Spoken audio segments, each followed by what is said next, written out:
بسم اللہ الرحمن الرحیم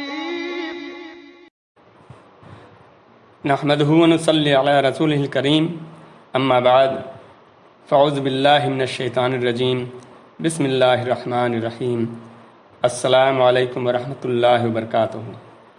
سامعین اکرام، اس وقت ہمارے نبی حضرت محمد الرسول اللہ صلی اللہ علیہ وسلم پر نبوت کے شروعاتی دور اور آغاز وحی پر روشنی ڈالنے کا سلسلہ جاری ہے۔ اللہ تعالی ہمیں سمجھنے اور سیرت محمدی صلی اللہ علیہ وسلم پر عمل کرنے کی توفیق عطا فرمائے، آمین۔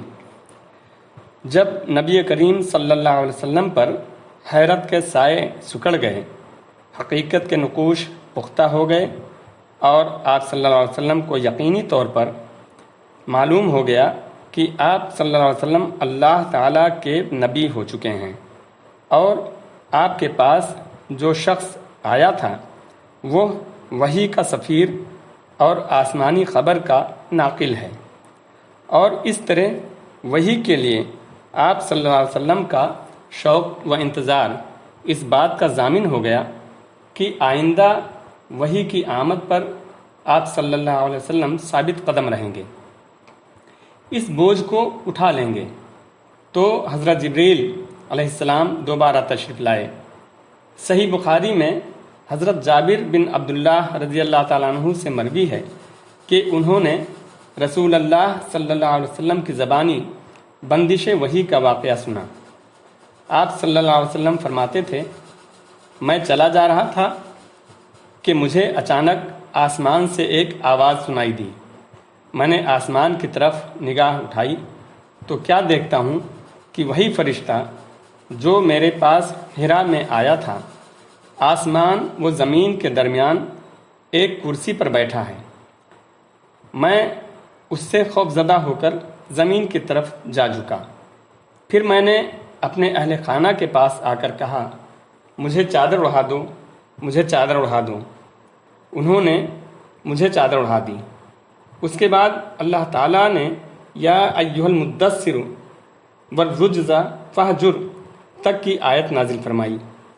پھر نزول وحی میں گرمی آ گئی اور وہ پے در پے نازل ہونے لگی۔ اب ہم سلسلے بیان سے ذرا ہٹ کر، یعنی رسالت نبوت کی حیات مبارکہ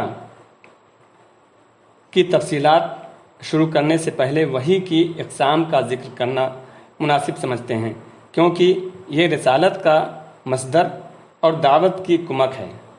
علامہ ابن قیم رحمۃ اللہ علیہ نے وحی کے کچھ مراتب ذکر کیے ہیں، وہ کچھ اس طرح ہیں۔ نمبر 1، سچا خواب۔ اسی سے نبی کریم صلی اللہ علیہ وسلم کے پاس وحی کی ابتدائی ہوئی۔ نمبر 2، فرشتہ آپ صلی اللہ علیہ وسلم کو دکھلائی دیے بغیر آپ کے دل میں بات ڈال دیتا تھا۔ مثلا نبی کریم صلی اللہ علیہ وسلم کا ارشاد ہے، یعنی روح القدس نے میرے دل میں یہ بات پھونکی کہ کوئی نفس مر نہیں سکتا یہاں تک کہ اپنا رزق پورا حاصل کر لے۔ پس اللہ سے ڈرو اور طلب میں اچھائی اختیار کرو، اور رزق کی تاخیر تمہیں اس بات پر آمادہ نہ کرے کہ تم اسے اللہ کی معصیت کے ذریعے تلاش کرو، کیونکہ اللہ کے پاس جو کچھ ہے وہ اس کی اطاعت کے بغیر حاصل نہیں کیا جا سکتا۔ فرشتہ نبی کریم صلی اللہ علیہ وسلم کے لیے آدمی کی شکل اختیار کر کے آپ صلی اللہ علیہ وسلم کو مخاطب کرتا، پھر جو کچھ وہ کہتا اسے آپ صلی اللہ علیہ وسلم یاد کر لیتے۔ اس صورت میں کبھی کبھی صحابہ اکرام رضی اللہ تعالیٰ عنہم بھی فرشتہ کو دیکھتے تھے۔ نمبر 4، آپ صلی اللہ علیہ وسلم کے پاس وحی گھنٹی کے ٹنٹنانے کی طرح آتی تھی۔ وحی کی یہ سب سے سخت صورت ہوتی تھی۔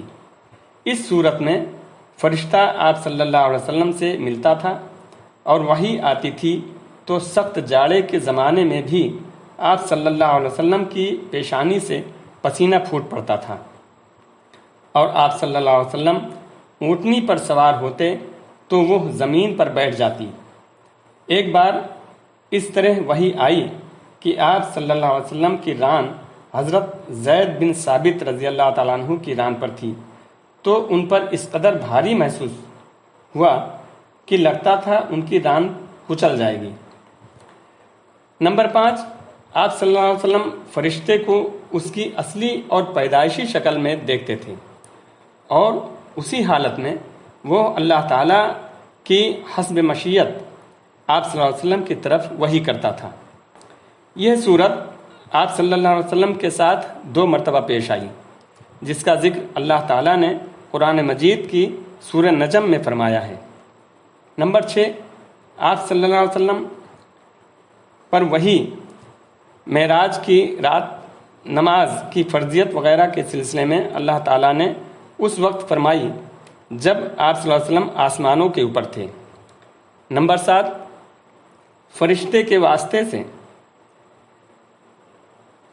واسطے کے بغیر اللہ تعالیٰ کی آپ صلی اللہ علیہ وسلم سے براہ راست گفتگو، جیسے اللہ تعالیٰ نے موسیٰ علیہ السلام سے گفتگو فرمائی تھی۔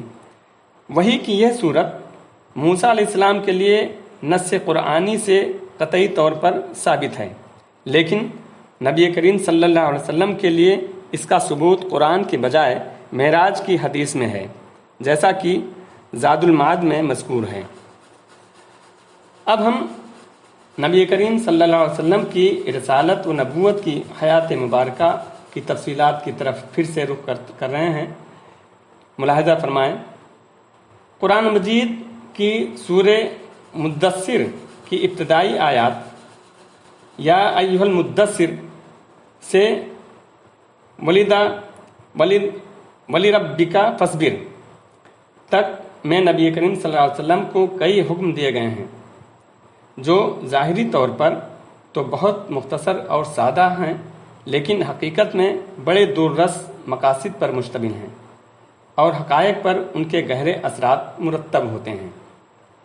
ان آیات میں اللہ تعالیٰ نے اپنے پیغمبر صلی اللہ علیہ وسلم کو تبلیغ کا حکم دیتے ہوئے فرمایا کہ اے چادر پوش اٹھ اور ڈرا۔ گویا یہ کہا جا رہا ہے کہ جسے اپنے لیے جینا ہے وہ تو راحت کی زندگی گزار سکتا ہے، لیکن آپ صلی اللہ علیہ وسلم جو اس زبردست بوجھ کو اٹھا رہے ہیں، تو آپ کا نیند سے کیا تعلق، آپ کو راحت سے کیا سروکار، آپ کو گرم بستر سے کیا مطلب، آپ صلی اللہ علیہ وسلم کو پرسکون زندگی سے کیا نسبت، آپ کو راحت بخش ساز و سامان سے کیا واسطہ۔ آپ اٹھ جائیے اس کار عظیم کے لیے جو آپ کا منتظر ہے، اس بارگراں کے لیے جو آپ کی خاطر تیار ہے۔ اٹھ جائیے جد و جہد و مشقت کے لیے، تکان اور محنت کے لیے اٹھ جائیے کہ اب نیند اور راحت کا وقت گزر چکا، اب آج سے پہم بیداری ہے اور طویل پرمشقت جد و جہد ہے۔ اٹھ جائیے اور اس کام کے لیے مستعد اور تیار ہو جائیے۔ پھر رسول اللہ صلی اللہ علیہ وسلم اٹھ کھڑے ہوئے اور 20 سال سے زیادہ عرصے تک کھڑے رہے۔ راحت و سکون تجدیہ زندگی اپنے لیے اور اپنے اہل و عیال کے لیے نہ رہی، کام اللہ کی طرف دعوت دینا تھا۔ آپ صلی اللہ علیہ وسلم نے یہ کمر توڑ بار گراں اپنے کندھوں پر بغیر کسی دباؤ کے اٹھا لیا۔ یہ بوجھ تھا اس روئے زمین پر امانت کبریٰ کا بوجھ، ساری انسانیت کا بوجھ، عقیدہ توحید کا بوجھ۔ آپ صلی اللہ علیہ وسلم نے 20 سال سے زیادہ عرصے تک پہم اور ہمگیر مارکہ آرائی میں زندگی بسر کی۔ اس طرح جب سے آپ صلی اللہ علیہ وسلم نے آسمانی ندائے جلیل سنی اور یہ گراں بار ذمہ داری پائی، آپ صلی اللہ علیہ وسلم کو کوئی ایک حالت کسی دوسری حالت سے غافل نہ کر سکی۔ اللہ آپ صلی اللہ علیہ وسلم کو ہماری طرف سے اور ساری انسانیت کی طرف سے اجر عظیم عطا فرمائے، آمین۔ اللہ تعالی ہم سب امت محمدیہ صلی اللہ علیہ وسلم کو پیارے نبی صلی اللہ علیہ وسلم کی سنتوں پر عمل کرتے ہوئے خالص توحید پر قائم رکھے اور خاتمہ بالخیر ہو، آمین۔ وصلی اللہ تعالی علی خیر خلقہ محمد وبارک وسلم۔ السلام علیکم ورحمۃ اللہ وبرکاتہ۔ اگلے ایپیسوڈ میں انشاءاللہ دعوت کے ادوار اور مراحل پر روشنی ڈالنے کی کوشش ہوگی۔ اللہ ہماری رہنمائی فرمائے، آمین۔